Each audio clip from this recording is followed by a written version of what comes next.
Silgar Aditya, saya dari perwakilan kelompok 4 dan di sini ada juga rekan anggota tim saya yaitu Siti Nurhuda dan Mona Lisa Sitorus. Di video kali ini kami akan membahas materi mengenai poin-poin penting apa saja yang ada di dalam perusahaan Samsung yang berkaitan dengan pemasaran global. Tidak usah menunggu terlalu lama, langsung saja nonton videonya dan simak sampai habis. Korea Selatan atau Republik Korea memiliki sejarah yang panjang dan penuh dinamika yang membentuk negaranya seperti sekarang. Setelah berabad-abad menjadi bagian dari kerajaan-kerajaan besar seperti Goguryeo, Baekje, dan Silla, semenanjung Korea akhirnya disatukan di bawah dinasti Joseon pada tahun 1392 hingga 1897. Yang dikenal dengan kemajuan budaya, penggunaan huruf Hangul, dan sistem pemerintahan yang kuat. Namun, pada awal abad ke-20-an, Korea kehilangan kemerdekaannya ketika Jepang menjajahnya pada tahun 1910 hingga 1945. Masa penjajahan ini meninggalkan luka mendalam dan memicu semangat nasionalisme rakyat Korea. Setelah kekalahan Jepang pada Perang Dunia Kedua, semenanjung Korea terbagi dua di sepanjang garis paralel ke-38. Korea Utara di bawah pengaruh Uni Soviet dan Korea Selatan di bawah pengaruh Amerika Serikat. Pembagian ini menjadi permanen setelah Perang Korea pada tahun 1950 hingga 1953. Yang berakhir tanpa perjanjian damai resmi, hanya gencatan senjata. Pasca perang, Korea Selatan menghadapi masa sulit dengan kemiskinan dan tidak kestabilan politik. Namun, mulai pada tahun 1960-an hingga 1980-an, di bawah kepemimpinan Park Chung-hee, Korea Selatan melaksanakan industrialisasi besar-besaran yang dikenal dengan keajaiban di Sungai Han, menjadikannya salah satu ekonomi paling maju di Asia. Setelah melewati masa pemerintahan otoriter, gelombang demokratis pada tahun 1980-an membawa sistem pemerintahan yang lebih terbuka dan modern. Saat ini, Korea Selatan dikenal sebagai negara dengan ekonomi maju, teknologi tinggi dan budaya populer yang mendunia, termasuk melalui K-pop, Korea drama, dan inovasi teknologi. Sejarah panjangnya mencerminkan perjalanan penderitaan menuju kebangkitan nasional yang luar biasa. Next, saya lanjut ke pembahasan poin yang kedua, yaitu proyek terkait pasar global. Jadi, proyek pasar global Samsung yaitu adalah keseimbangan antara inovasi teknologi dan penyesuaian lokal. Proyek ini bertujuan untuk mengupas tuntas rahasia keberhasilan Samsung dalam menguasai pasar global. Dengan berfokus pada dua pilar utama, inovasi tanpa henti dan strategi transnasional. Samsung berhasil menjadi pemimpin dunia di berbagai lini produk, mulai dari smartphone Galaxy hingga TV QLED dan chip memori. Berkat investasi besar-besaran dalam riset dan pengembangan untuk menciptakan teknologi terdepan seperti kecerdasan buatan AI, layar lipat, dan komponen semikonduktor canggih. Di sisi lain, alih-alih menyeragamkan semua produk, Samsung menggunakan strategi transnasional yang berarti mereka tetap menjaga kualitas teknologi ini secara global, tetapi menyesuaikan fitur, harga, dan pemasaran untuk setiap negara.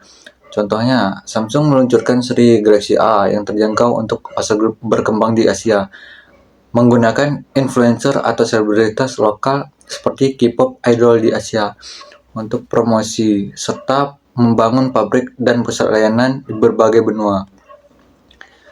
Memastikan produk mereka relevan dan terjangkau bagi konsumen dari New York, hingga strategi menggabungkan keunggulan teknologi global dengan kepekaan budaya lokal inilah yang membuat Samsung terus mendominasi persaingan pasar di seluruh dunia. Oke, next. Saya akan memasuki ke poin yang ketiga, yaitu memilih perusahaan raksasa yang masuk ke pasar global. Jadi, strategi utama Samsung dalam memasuki pasar global dan menjadi raksasa teknologi melibatkan kombinasi kontrol rantai pasok vertikal yang kuat, memproduksi komponen utamanya sendiri, dan fokus pada inovasi produk yang cepat untuk menghasilkan rangkaian produk yang beragam, dari premium hingga budget. Selain itu, Samsung secara agresif melakukan adaptasi lokal melalui riset pasar mendalam dan menjalin aliansi strategis. Misalnya dengan Google untuk Android, sambil berani berekspansi ke pasar negara berkembang dengan taktik harga dan distribusi yang sesuai, memastikan kehadirannya yang dominan dan relevan di seluruh dunia. Bidang perusahaan dalam mengikuti perdagangan internasional.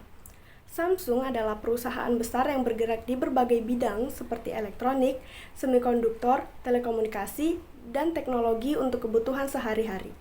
Produk-produknya mulai dari smartphone, televisi, hingga alat rumah tangga, sudah dipasarkan ke lebih dari 200 negara di dunia. Sebagai salah satu produsen chip terbesar, Samsung punya peran penting dalam rantai pasok global. Untuk bisa bersaing di pasar internasional, perusahaan ini menjalankan berbagai strategi seperti ekspor, investasi langsung di luar negeri, dan kolaborasi teknologi dengan perusahaan lain. Semua itu dilakukan dengan menekankan pada inovasi dan menyesuaikan diri dengan aturan perdagangan global yang berlaku.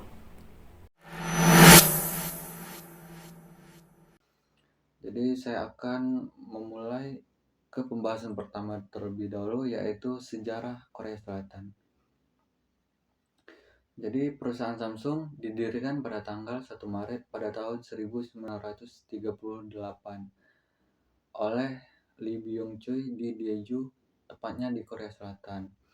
Awalnya Samsung hanyalah perusahaan kecil yang menjual ikan kering, sayur, dan buah-buahan ke Tiongkok. Setelah Perang Korea, Samsung mulai berkembang ke berbagai bidang seperti tekstil, asuransi, dan retail. Pada tahun 1969, Samsung mendirikan Samsung Electronics dan mulai memproduksi televisi hitam putih. Sejak itu, perusahaan terus berkembang di bidang elektronik, terutama ponsel dan semikonduktor. Di bawah kepemimpinan Lee Kun-hee, Samsung bertransformasi menjadi perusahaan teknologi global yang terkenal karena kualitas dan inovasinya. Sekarang Samsung menjadi perusahaan terbesar di Korea Selatan, salah satu merek paling berpengaruh di dunia, terutama dalam industri smartphone, TV, dan chip komputer. Selanjutnya, saya akan membahas tentang visi dan misinya perusahaan Samsung. Visi dari perusahaan Samsung adalah Inspire the World, Create the Future, atau dalam bahasa Indonesianya berarti menginspirasi dunia menciptakan masa depan. Visi ini menggambarkan tekad Samsung untuk menjadi perusahaan yang tidak hanya memimpin dalam inovasi teknologi, tetapi juga memberikan inspirasi dan dampak positif bagi masyarakat global. Melalui pengembangan produk, layanan, dan desain yang inovatif, Samsung berkomitmen untuk menciptakan masa depan yang lebih baik bagi umat manusia. Visi ini juga mencerminkan ambisi perusahaan untuk terus berkontribusi terhadap kemajuan teknologi, keberlanjutan lingkungan, serta peningkatan kualitas hidup di seluruh dunia. Sementara itu, untuk misi perusahaan Samsung adalah to devote our talents and technology to creating superior products and services that contribute to better global society, yang berarti mendedikasikan bakat dan teknologi kami untuk menciptakan produk dan layanan unggul yang berkontribusi pada masyarakat global yang lebih baik. Misi ini menunjukkan bahwa setiap langkah Samsung didorong oleh pemanfaatan potensi manusia dan kemajuan teknologi demi kesejahteraan bersama. Samsung berusaha menghadirkan inovasi yang tidak hanya memenuhi kebutuhan konsumen, tetapi juga membawa perubahan positif bagi komunitas dan lingkungan. Untuk mendukung visi misinya, perusahaan Samsung berpegangan pada 5 nilai utama, yaitu manusia, keunggulan, perubahan, integritas, dan kemakmuran bersama. Nilai-nilai ini menjadi pedoman perusahaan dalam menjalankan bisnis secara etis, berorientasi pada kualitas, terbuka terhadap inovasi, menghargai manusia, serta membangun hubungan yang saling menguntungkan dengan masyarakat dan mitra kerja. Dengan fondasi visi misi dan nilai-nilai tersebut, Samsung terus berkomitmen untuk menjadi perusahaan global yang tidak hanya unggul dalam teknologi, tetapi juga berperan aktif dalam menciptakan masa depan yang lebih baik bagi dunia. Strategi masuk pasar global. Samsung punya banyak cara untuk memperluas jangkauannya di pasar global. Salah satu strategi utamanya adalah mengekspor produk-produk andalannya seperti smartphone, TV, dan chip yang kini sudah menjangkau lebih dari 80% pasar dunia. Selain itu, lewat investasi langsung di luar negeri, Samsung membangun pabrik di berbagai negara, misalnya di Texas, Amerika Serikat, dan Vietnam. Supaya proses produksinya lebih efisien, perusahaan ini juga sering bekerja sama dengan perusahaan lain seperti Harman International dan melakukan akuisisi, contohnya Viv Labs yang bergerak di bidang kecerdasan buatan. untuk memperkuat inovasinya. Dengan menerapkan strategi globalisasi, Samsung menyesuaikan produk dan layanannya agar cocok dengan kebutuhan serta aturan di tiap negara tempat mereka beroperasi. Hambatan atau permasalahan. Dalam proses memperluas bisnisnya ke pasar global, Samsung juga tidak lepas dari berbagai tantangan. Dari sisi Korea Selatan, ada beberapa hambatan seperti ketegangan politik dengan Cina, kebijakan perdagangan yang makin protektif, sampai masalah rantai pasok yang semakin kacau gara-gara pandemi. Sementara buat Samsung sendiri, tantangan utamanya datang dari persaingan sengit dengan merek besar seperti Apple dan Huawei, aturan serta hak paten yang rumit, kadang juga ada masalah soal kualitas produk. Selain itu, perubahan nilai tukar mata uang dan situasi politik di berbagai wilayah juga bisa jadi resiko yang cukup besar buat perusahaan ini.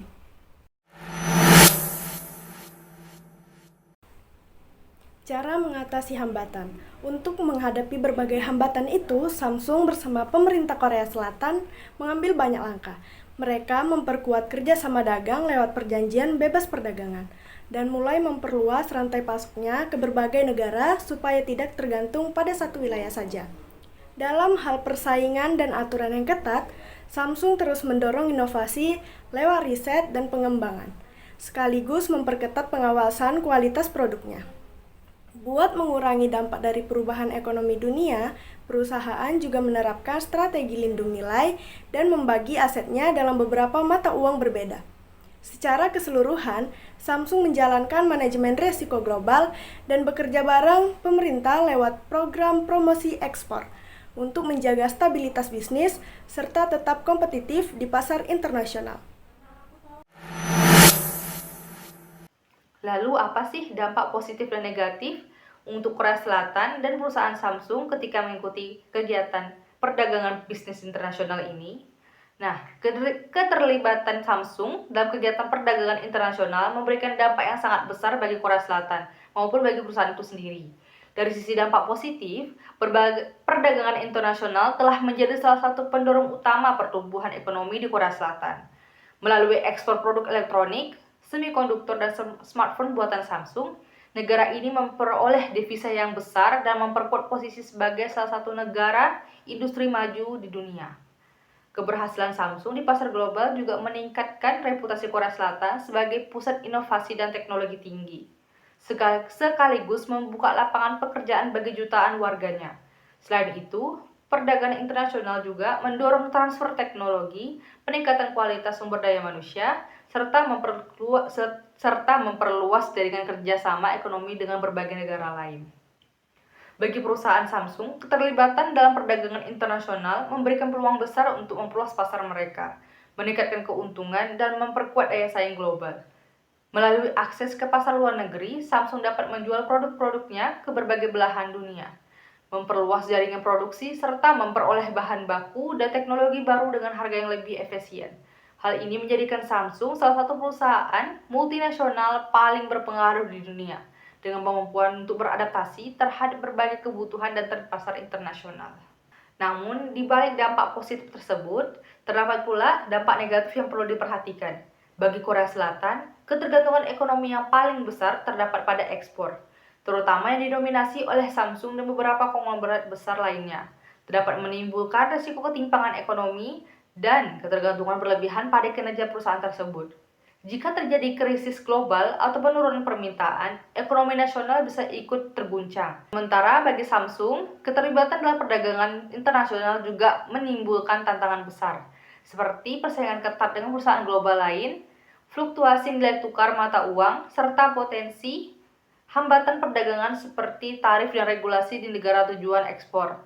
Selain itu, tekanan untuk terus berinovasi dan menjaga citra perusahaan di pasar global membuat Samsung harus bekerja ekstra keras dalam hal riset, pengembangan, dan tanggung jawab sosial. Secara keseluruhan, bagi perdagangan internasional membawa dampak yang sangat signifikan bagi Korea Selatan dan Samsung. Walaupun ada tantangan dan risiko yang harus dihadapi, manfaatnya dapat mendorong pertumbuhan ekonomi, kemajuan teknologi, dan peningkatan kesejahteraan masyarakat, menjadikan perdagangan internasional sebagai elemen penting dalam keberhasilan Samsung dan kemajuan Korea Selatan di panggung global. Terakhir, saya akan membahas tentang analisis SWOT pada perusahaan Samsung. Samsung memiliki banyak kekuatan yang membuatnya mampu bersaing di pasar global. Salah satunya adalah inovasi teknologi yang kuat. Perusahaan ini dikenal sebagai pemimpin dalam pengembangan semikonduktor, smartphone, dan layar OLED. Samsung juga memiliki merek global yang kuat dan dipercaya oleh konsumen di seluruh dunia. Selain itu, jaringan produksi dan distribusi internasional yang luas memungkinkan Samsung menekan biaya produksi dan menjangkau pasar global dengan efisien. Dukungan besar dari pemerintah Korea Selatan dan investasi besar dalam riset dan pengembangan R&D turut memperkuat daya saing perusahaan. Meskipun sangat kuat, Samsung tetap memiliki beberapa kelemahan. Salah satunya adalah ketergantungan tinggi pada pasar luar negeri, terutama di sektor smartphone dan semikonduktor. Jika terjadi penurunan permintaan global, pendapatan Samsung langsung terganggu secara signifikan. Selain itu, biaya produksi yang tinggi dan persaingan harga membuat margin keuntungan bisa menurun. Struktur organisasi yang besar dan kompleks juga dapat menyebabkan birokrasi internal yang memperlambat pengambilan keputusan. Di sisi lain, karena merupakan bagian dari kelompok usaha besar, Samsung terkadang menghadapi kritik sosial dan politik terkait dominasi pasar dan transparansi manajemen. Samsung memiliki peluang besar di era globalisasi dan digitalisasi. Permintaan terhadap teknologi baru seperti kecerdasan buatan (AI), Internet of Things (IoT), kendaraan listrik (e-components), dan chip canggih membuka peluang besar bagi perusahaan. Selain itu, pertumbuhan ekonomi di negara berkembang menciptakan pasar konsumen baru untuk produk elektronik Samsung. Perdagangan internasional juga memberikan kesempatan untuk membangun kemitraan strategis dengan perusahaan global lain, memperluas rantai pasokan, dan memperkuat inovasi lintas negara. Upaya dunia menuju energi hijau dan keberlanjutan juga bisa menjadi peluang bagi Samsung berinovasi di bidang teknologi ramah lingkungan. Dalam perdagangan internasional, Samsung juga menghadapi berbagai macam ancaman serius. Persaingan global dari perusahaan besar seperti Apple, Huawei, TSMC, dan Xiaomi semakin ketat baik dalam inovasi maupun harga. Fluktuasi nilai tukar mata uang dan kebijakan proteksionis di beberapa negara dapat mempengaruhi biaya ekspor dan laba. Selain itu, ketegangan geopolitik seperti hubungan Amerika Serikat dan Tiongkok dapat mengganggu rantai pasok semikonduktor global yang sangat bergantung pada pasar tersebut. Resiko peretasan dan keamanan cyber juga meningkat seiring dengan digitalisasi produk dan layanan Samsung. Kesimpulan analisis SWOT dari perusahaan Samsung ini adalah, secara keseluruhan, Samsung memiliki kekuatan yang luar biasa sebagai perusahaan teknologi global dengan inovasi dan reputasi tinggi. Namun, untuk mempertahankan posisinya di perdagangan internasional, perusahaan harus mampu mengelola kelemahan internal seperti ketergantungan pada ekspor, serta menghadapi ancaman eksternal seperti persaingan dan fluktuasi ekonomi global. Dengan memanfaatkan peluang teknologi baru dan tren keberlanjutan, Samsung dapat berpotensi terus memperkuat perannya sebagai pemimpin industri elektronik dunia.